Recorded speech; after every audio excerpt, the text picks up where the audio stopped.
వెతలు తీరును కృపలు దొరుకును సాటి లేనిది యేసుని నామం యేసునామమే మధురం మదిలో తలచిన ధన్యం యేసునామమే మధురం. ప్రభువునందు ప్రియమైన దేవుని బిడ్డలారా, నేటి వాక్య ధ్యానానికి సహకారం ఇస్తున్న కుటుంబం యేసే పరిష్కారంలో రికార్డింగ్స్ ఎడిటింగ్స్ చేస్తూ మీకు సమర్పిస్తున్నటువంటి ప్రియ దైవదాసుడు సహోదరుడు బోధుల మహేంద్రనాథ్ గారు, వారి సతీమణి రాజ్యలక్ష్మి గారు, తల్లిదండ్రులు, సహోదరి, కుటుంబం ఈ సంవత్సరానికి ఆఖరి దినపు ఎపిసోడ్ మరియు బైబిల్ గ్రంథాన్ని ముగిస్తున్నటువంటి ఎపిసోడ్ సహకారం ఇస్తున్నారు. దేవుడి కుటుంబాన్ని దీవించునుగాక. ప్రార్థన. మమ్ములను మిక్కిలుగా ప్రేమిస్తున్న తండ్రి, తమ్ముడు మహీని, రాజ్యలక్ష్మిని మీరు దీవించమని ప్రార్థిస్తున్నాం. చక్కటి సంతానముతో నూతన సంవత్సరంలో అలంకరించమని ప్రార్థిస్తున్నాం. బిడ్డలను ప్రత్యేకంగా ఆశీర్వదించండి.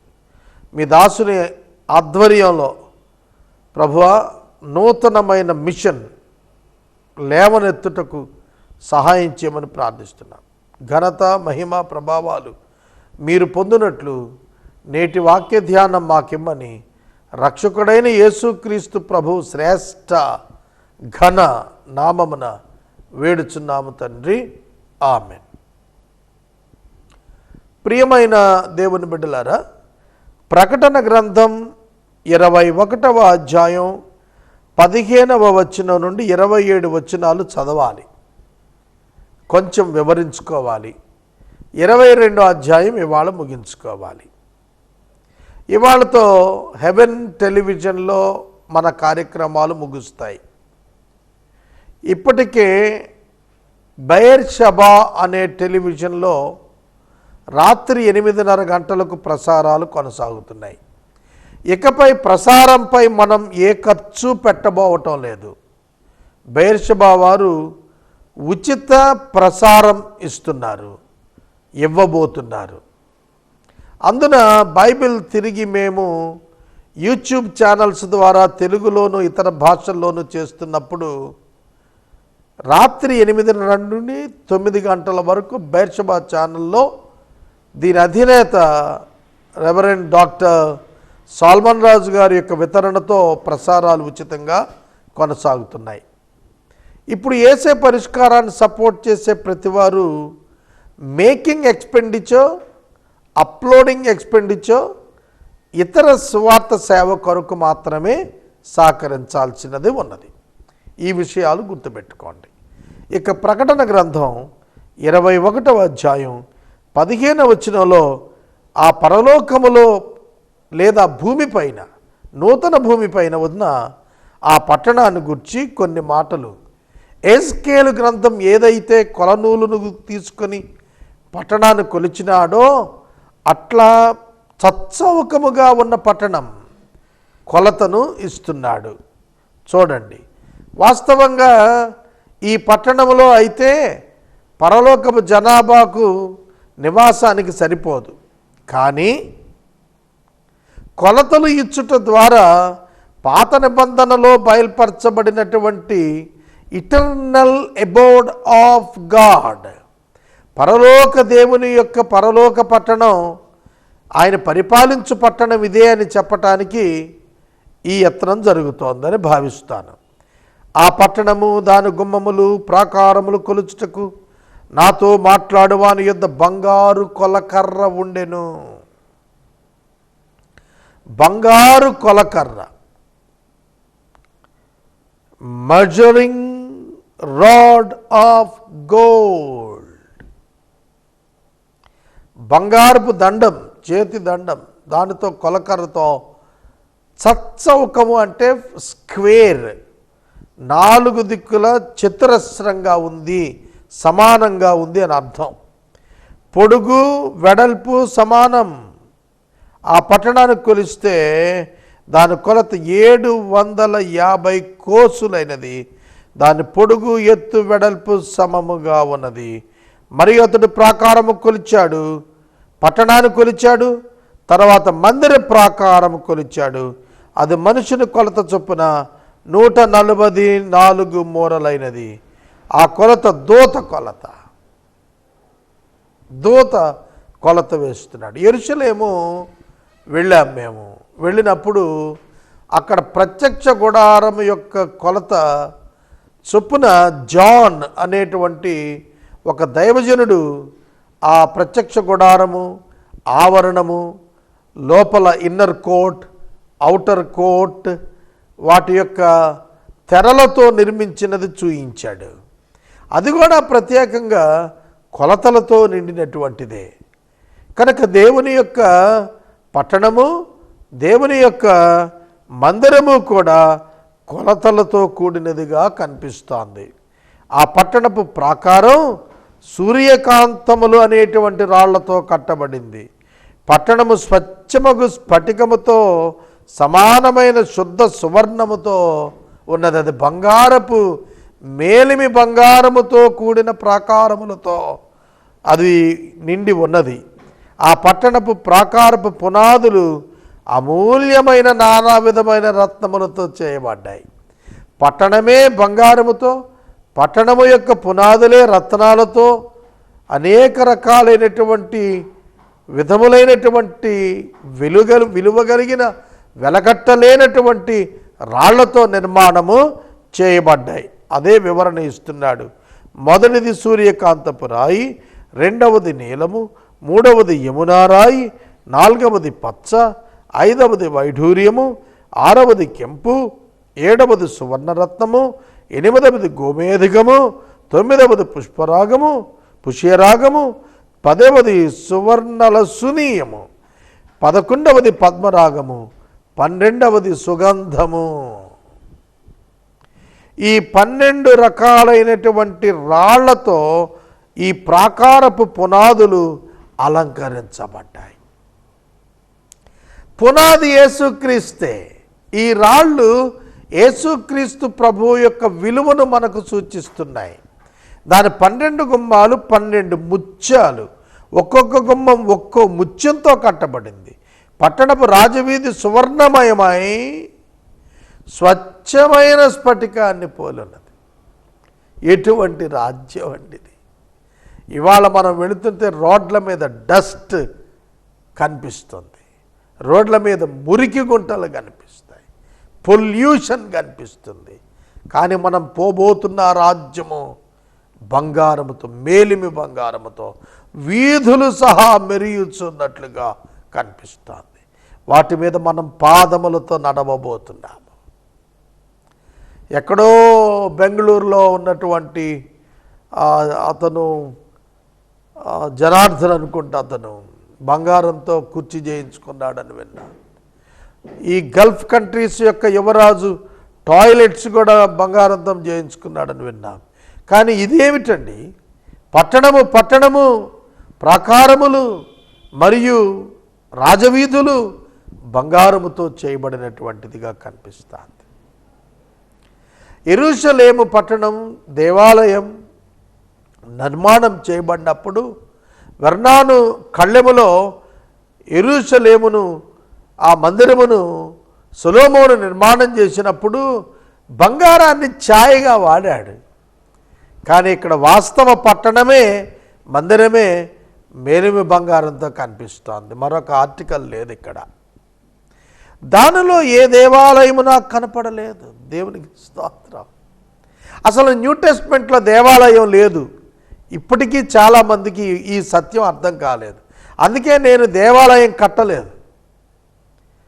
యాజ్ ఏ బిషప్, క్రైస్తవ మత బోధకుడు అనే ముద్ర నాకున్న, నేను టెంపుల్ కట్టలేదు, చర్చ్ బిల్డింగ్ కట్టలేదు. ఎందుకంటే చర్చ్ అంటే ఒక లివింగ్ ఆర్గాన్, సంఘము సజీవమైనటువంటి కట్టడం. అది భౌతిక కట్టడంలో నివసించదు. ఈ సత్యము బాగుగా ఎరిగిన నేను భవన నిర్మాణం వైపు వెళ్ళలేదు. లేకపోతే నేను కథాడ్రిల్ కట్టడం అది నాకు స్వల్ప విషయమే.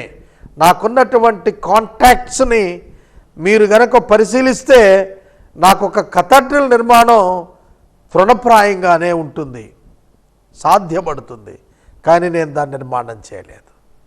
ఎందుకంటే క్రైస్తవ సంఘం దేవాలయము అంతర్లీనంగా అంతరంగంలో కలిగి ఉంది.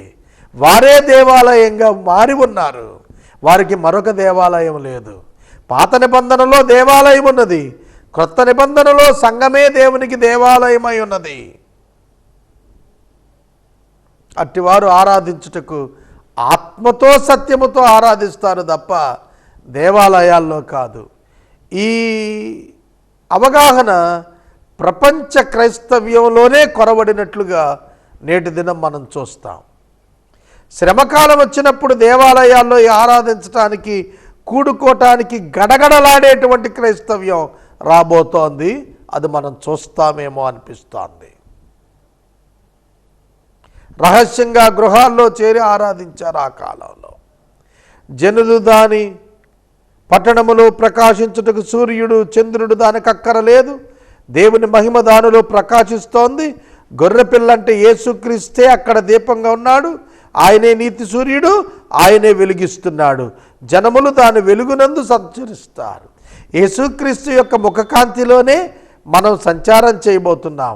అక్కడ రాత్రి లేదు కనుక గుమ్మములు పగటివేళ ఏమాత్రం వేయబడవు. రాత్రి లేదు అక్కడ, అంతా దేదీప్యమానమైనటువంటి పగలే. అక్కడ గుమ్మములు వేయబడవలసిన అవసరములు లేవు. అచ్చట దొంగ ప్రవేశించడు.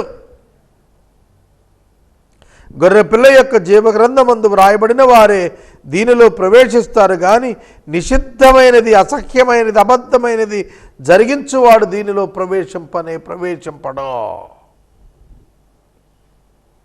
అదండి సంగతి. అబద్ధికులకు, అసహ్యులకు, నిషిద్ధమైన వాటిని ఆచరించే వారికి ఇందులో చోట్లేదు. ఈ రాజ్యం క్రీస్తు సంఘం కొరకు, పాత నిబంధన విశ్వాసుల కొరకు ఏర్పరచబడింది. అందుకని అంటాడు హెబ్రీ 11లో, ఆ రాజ్యము కొరకు ఎదురు చూచాడు అబ్రహాము, అట్టి వారికి దేవుడు అనిపించుకున్నట్టుకు దేవుడు సిగ్గుపడడు. 22వ అధ్యాయం, మరియు స్ఫటికము వలె మెరయునట్టి జీవజలముల నది యొక్కయు గొర్రెపిల్ల యొక్కయు సింహాసనము యొద్ద నుండి పట్టణము యొక్క రాజ వీధి మధ్యను ప్రవహించుటకు ఆ దూత నాకు చూపెను. జీవజలముల నది ప్రవహిస్తోందట రాజవీధి మధ్య. ఇది అలంకార రీతిగా వర్ణించబడిందండి. జీవజల నది పరిశుద్ధాత్మ దేవుడే. యోహాను సువార్త 3వ అధ్యాయంలో అది విశ్వాసి యొక్క హృదయములో నుండి ప్రవహిస్తున్నటువంటి పరిశుద్ధాత్మ. ఆ నది యొక్క ఇవల ఆవల జీవవృక్షం ఉన్నది. అది నెలకు ఫలిస్తూ 12 కాపులిస్తున్నది. ఆ వృక్షము యొక్క ఆకులు జనములకు స్వస్థత ఇచ్చుటకు ఉపయోగించబడుతున్నవి. అనారోగ్యం లేదన్నప్పుడు స్వస్థత కొరకు ఆ ఆకులు ఎలా ఉపయోగించబడతాయి అనేది ఒక ప్రశ్న. దానికి జవాబు అనారోగ్యం ఉన్నదని కాదు, ఉన్న ఆరోగ్యము దినదినమునకు మెరుగైన ఆరోగ్యముగా చేయబడు విధము ఆ యొక్క జీవజల వృక్షపు ఆకుల యొద్ద ఉన్నది అని రాశాడు. ఇక మీద శాపగ్రస్తమైనది ఏది దానిలో ఉండదు. దేవుని యొక్క గొర్రెపిల్ల యొక్క సింహాసనం మాత్రమే ఆ పట్టణములో ఉంటుంది. ఆయన దాసులు ఆయన సేవిస్తారు, ఆయన ముఖదర్శనం చేస్తారు, ఆయన నామం వారి నొసళ్ళ యందుంటుంది. అందుకే క్రైస్తవుడు బొట్టు పెట్టడు. రాత్రి ఉండదు. దేదీప్యమైన కాంతి, సూర్యకాంతి వారికి అక్కర్లేదు. దేవుడైన ప్రభువే వారి మీద ప్రకాశించును. ఈ వచనం ఈ చివరి అధ్యాయాల్లో చాలా ఆసక్తికరంగా కనిపిస్తుంది. ఏమిటంటే దేవుడైన ప్రభువు, దేవుడైన ప్రభువు. The Lord God will be there light. The Lord are the God అనాలి, కానీ ద లార్డ్ గాడ్ కలిపేశాడు. యేసుక్రీస్తు ప్రభువును దేవుణ్ణి కలిపి ఒక్క వ్యక్తిగా చెప్పాడు ఇక్కడ ప్రకటన గ్రంథంలో. వారు యుగ యుగములు రాజ్యం చేస్తారు. మరియు ఆ దూత ఇలాగు చెప్పెను, ఈ మాటలు నమ్మకము సత్యము అయినటువంటివి. ప్రవక్తల ఆత్మలకు దేవుడగు ప్రభువు త్వరలో సంభవించవలసిన వాటిని తన దాసులకు చూపుటకై తన దూతను పంపిన. ఇక్కడ ప్రకటన 1:1 చెప్పినదే మరలిక్కడ చెప్పాడు. ఆయన అంటున్నాడు, ఇదిగో నేను త్వరగా వస్తున్నాను, ఈ గ్రంథములోని ప్రవచన వాక్యములను గైకొనువాడు ధన్యుడు. ప్రభువు చెబుతున్నాడు, నేను త్వరగా వచ్చేస్తున్నాను. 2000 సంవత్సరాల క్రితం త్వరగా వస్తున్నాను అని అన్నవాడు, వాగ్దానం చేసిన వాడు ఆలస్యం చేయవాడు కాదని పేతురు గారు సెలవిచ్చారు. ఆయన మాట తప్పువాడు కాదు, ఆయన ఆలస్యం చేయవాడు కాదు, ఆయన దీర్ఘశాంతం చూపిస్తున్నాడు. ఎందుకంటే అందరూ అంతటా మారు మనసు పొందాలని. ఇవాళ ప్రతి మానవుడు మారు మనసు పొందాలి, ప్రతి మానవుడు రక్షణ పొందాలని దేవుడు దీర్ఘ శాంతము కలిగి ఆదర్శము చేస్తున్నాడు. యోహానను నేను ఈ సంగతులను వినిన వాడను, చూచిన వాడను. నేను విని చూచినప్పుడు వాటిని నాకు చూపుచున్న దేవదూత పాదముల ఎదుట నేను నమస్కారము చేయుటకు సాగిలపడ్డాను. అర్థమవుతున్నదా? దేవదూత చూపిస్తున్నాడు ఇక్కడ యోహానుకి. యోహాను ఆ దేవదూతకు సాగిలపడుతున్నాడు. వెంటనే ఆ దేవదూత చెబుతున్నాడు, వద్దు సుమీ, నేను నీతోను ప్రవక్తలైన నీ సహోదరులతోనూ ఈ గ్రంథముందున్న వాక్యములను గైకొని వారితోనూ నేను కూడా సహదాసుణ్ణే. ఎవరటా సహదాసులు? నీతో కూడా నేను సహదాసుణ్ణే. నువ్వెలా దేవునికి దాసుడవో నేను కూడా దాసుణ్ణే. ఎలా పరిశుద్ధులు దాసులుగున్నారో, ప్రవక్తలు దాసులుగున్నారో, వాక్యాన్ని గైకున్న వారు దాసులుగున్నారో నేను కూడా నీలాంటి దాసుణ్ణే. నేను బయలుపరుస్తున్నాను అంటే అది ఆయన నాకు బయలుపరిచి నీకు చెప్పమన్నాడు గనుక నేను నీకు తెలియజేస్తున్నాను తప్ప ఇవి నా సొంత మాటలు కాదు, ఇవి బయలుపరచబడి చెప్పమని ఆజ్ఞాపించబడిన మాటలు అని యోహానుకు ఆ దేవదూత సెలవిస్తున్నాడు. మరియు ఆ దూత నాతో ఇలా చెప్పాడు, ఈ గ్రంథమందున్న ప్రవచన వాక్యాలకు ముద్ర వేయవద్దు. ప్రకటన గ్రంథము తెరవబడిన గ్రంథము, revealed scripture which was sealed by prophet Daniel. దానియేలు ఏ యొక్క దర్శనములనైతే ముద్రించి దాచి ఉంచాడో వాటిని దేవుడు బహిరంగపరిచాడు. కాలము సంపూర్ణమైనప్పుడు దేవుడు వాటిని బయలుపరిచాడు. దానియేలు గ్రంథానికి ప్రకటన గ్రంథానికి చాలా దగ్గర సమీప సంబంధాలున్నాయి. దానియేలు ఏ దర్శనాలనైతే చూచి అతడు కనులు తిరిగి పడిపోయాడో, చచ్చిన వారు వెలపడ్డాడో, ముఖం వికారమైపోయిందో, ఆ దర్శనాల యొక్క సంపూర్ణత ప్రకటనలో తెరిచి మరీ చూపించాడు. God is sovereign and gracious. దేవుడు సార్వభౌముడు మాత్రమే కాదు, కృపా సంపత్తి కలిగిన వాడు. ఆ కృపామయుడు ఏం చెబుతున్నాడు? ఇవిగో ఇవన్నీ మీరు తెలుసుకోండి, ఇవన్నీ జరగబోతున్నాయి, ఇవన్నీ రాబోతున్నాయి. కాబట్టి మారు మనసు పొందండి, నా యుద్ధకు రండి, పాపాన్ని విడిచిపెట్టండి, అపవాదిని విడిచిపెట్టండి, లోకాన్ని విడిచిపెట్టండి, నాశనమవుతున్నటువంటి ఈ సమస్త వైభవాన్ని విడిచిపెట్టండి, నా యుద్ధకు రండి, సమాధానపడండి, పాపక్షమాపణ పొందండి, నిత్య జీవాన్ని పొందండి అని ఆయన ఆహ్వానిస్తూనే ఉన్నాడు. 12వ వచనం 11వ వచనం, అన్యాయము చేయవాడు ఇంకొన అన్యాయము చేయనము, అపవిత్రమైన వాడు ఇంకొన అపవిత్రుడుగానే ఉండనము, నీతిమంతుడు ఇంకా నీతిమంతుడుగానే ఉండనము, పరిశుద్ధుడు ఇంకా పరిశుద్ధుడుగానే ఉండనము. ఏమిటిది? ఇలా మాట్లాడుతున్నాడు దేవుడు. అన్యాయము చేయవాడు ఇంకా అన్యాయమునే చేయును, పరిశుద్ధుడు పరిశుద్ధుడుగానే జీవిస్తాడు. ఈ లోకములో కడవరి కాలంలో పరిస్థితులు ఎట్లుంటాయో తెలుసా?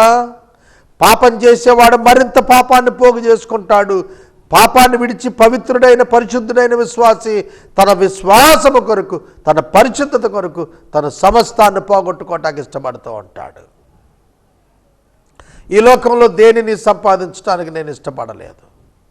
దేవుని కొరకు పనిచేసి దేవుని యొద్దకు వెళ్ళిపోవాలని ఆసక్తి కలిగి జీవిస్తున్నాను నేను. ఈ లోకంలో భార్య బిడ్డల కొరకో, కుటుంబము కొరకో, జాతి కొరకో, మతం కొరకో బ్రతకాలని ఆసక్తి లేదు. క్రీస్తు జీవించమంటున్నాడు, భూమి మీద జీవిస్తున్నామంతే. క్రీస్తు పని నెరవేర్చవలసి ఉన్నది, నెరవేర్చుటకే బ్రతుకుతున్నాం. 12వ వచనం, ఇదిగో త్వరగా ప్రభువు వస్తున్నాడు, వాని క్రియలు చొప్పున ప్రతి వానికి నీ ఇచ్చుటకు నేను సిద్ధపరిచిన జీతం నా యొద్ద ఉన్నది. ప్రభువు తిరిగి తన రాకడలో భూమి మీదకి వచ్చినప్పుడు విశ్వాసులకు బహుమానములను ఇస్తాడని దేవుని యొక్క వాక్యము జ్ఞాపకం చేస్తోంది. నేనే అల్ఫాయు ఓమేగా అయి ఉన్నాను, మొదటివాడును కడపటివాడును అని, ఆదియు అంతమునై ఉన్నాను. ఆది అయినవాడు, అంతమై ఉన్నవాడు, అల్ఫా ఒమేగా అయినవాడు, ఆమేన్ అనువాడు యేసుక్రీస్తే. యేసుక్రీస్తే సృష్టిని ప్రారంభించాడు, సృష్టిని నిర్మించాడు, సృష్టిని నిర్వహించాడు, సృష్టిని యేసుక్రీస్తే అంతము చేస్తున్నాడు. This is the secret of divinity. దైవత్వము యొక్క మర్మమిదే. మర్మము యేసుక్రీస్తే. యేసుక్రీస్తు ప్రత్యక్షమగుట ద్వారానే మానవ జాతికి దేవుడు తెలిసాడు, సృష్టికి దేవుడు తెలిసాడు. ఆ సృష్టికర్త అయిన ఆ దేవుడైన యేసుక్రీస్తే సృష్టిని నశింపజేయబోతున్నాడు. అందుకే సృష్టికి అంతము ఒమేగాను నేనే అని చెప్తున్నాడు. అల్ఫా ఒమేగా, ఆది అంతము. Alpha first letter of the Greek alphabetics, omega last letter of the alphabetics, Greek alphabetics. Greek మొదటి అక్షరం, చివరి అక్షరం. A to Z. ఇంగ్లీషు మొదటి అక్షరం, చివరి అక్షరం. కనుక ఆతో ప్రారంభించి చివరి మాట వరకు, అనగా ఆదియు అంతము యేసుక్రీస్తే అని చెబుతున్నాడు. జీవవృక్షమునకు హక్కు గలవారై గుమ్మముల గుండా పట్టణంలోనికి ప్రవేశించినట్లు తమ వస్త్రాన్ని ఉతుక్కుని వారు ధన్యులు. అనగా ప్రభువు అయిన యేసుక్రీస్తు యొక్క రక్తములో తమ పాపములు క్షమించబడి ఉన్నవని నమ్మువారు ధన్యులు. కుక్కలు, మాంత్రికులు, వ్యభిచారులు, నరహంతకులు, విగ్రహారాధికులు, అబద్ధమును ప్రేమించి జరిగించువారు వెలుపట ఉంటారు, అగ్నిగుండములో ఉంటారు. సంగముల కొరకు ఈ సంగతులను మీకు సాక్ష్యమిచ్చుటకు యేసు అను నేను నా దూతను పంపాను. నేను దావీదు వేరు చిగురును, సంతానమును, ప్రకాశమానమైన వేకువ చొక్కనై ఉన్నాను. ఆత్మయు పెండ్లి కుమార్తెయు రమ్ము అని చెప్పుచున్నారు. వినువాడు రమ్ము అని చెప్పవలెను. దప్పిగొనిన వానిని రానిమ్ము, ఇచ్చయించిన వానిని జీవజలములను ఉచితముగా పుచ్చుకొననిమ్ము. The salvation is free. The eternal salvation is free. The eternal life is free. Come and receive it freely. రండి, ఉచితంగా దీన్ని పొందండి అంటున్నాడు. ఈ గ్రంథమందున్న ప్రవచన వాక్యములను వినువాడు ప్రతి వానికి నేను సాక్ష్యమిస్తున్నది ఏమిటంటే, ఎవడైనను వీటితో మరి ఏదైనా కలిపిన ఎడల ఈ గ్రంథములో వ్రాయబడిన తెగుళ్లను దేవుడు వారికి కలుగజేస్తాడు. ఎవడైనా వీటిలో తీసివేసిన ఎడల ఈ గ్రంథములో వ్రాయబడిన జీవవృక్షములోను పరిశుద్ధ పట్టణంలోను వారికి పాలు లేకుండా చేస్తాడు. The Bible is conceived. ఈ బైబిల్ గ్రంథం ప్రశస్తమైనదిగా, నిర్ణయమైనటువంటిదిగా, ముగింపుకు కూడినటువంటిదిగా, నియమించబడినటువంటిదిగా, నిర్ణయించబడినటువంటిదిగా కనిపిస్తోంది. దీనిని కలిపి చెరిపెడివాడు నాశనమవుతాడు. కలిపెడివాడు తెగుళ్ళు పొందుతాడు, చెరిపెడివాడు వెలుపట జీవించాల్సి వస్తుంది.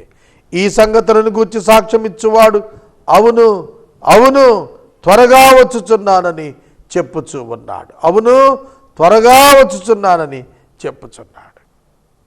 ఆమేన్. ప్రభువైన యేసు త్వరగా రమ్ము. ప్రభువైన యేసు కృప పరిశుద్ధులకు తోడై ఉండునుగాక. ఆఖరి వచనం చదువుతున్నప్పుడు హృదయములో నిండు సంతోషమున్నది. కార్య ఆరంభం కంటే కార్యము అంతము మేలు. 3వ పర్యాయం బైబిల్ గ్రంథం ముగింపులో ఆఖరి వచనం చదువుతున్నాను.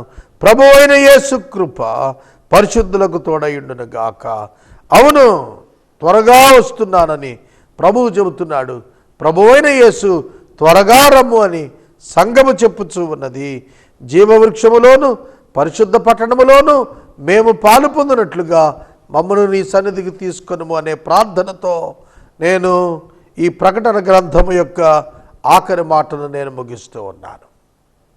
పరిశుద్ధ బైబిల్ గ్రంథాన్ని 31/12/2019తో 3వ పర్యాయము మనం పూర్తి చేసుకున్నాం. మరొక 5 దినములు ప్రకటన గ్రంథపు ధ్యానాలు మనము కొనసాగిస్తాము. వచ్చే సంవత్సరపు షెడ్యూల్ చెబుతాను, జాగ్రత్తగా వినండి. బైబిల్ గ్రంథాన్ని ఇప్పటి వరకు 18 సంవత్సరాలుగా ఒక్క దినం కూడా బ్రేక్ లేకుండా 6500 ఎపిసోడ్స్తో మనం పూర్తి చేసుకున్నాం.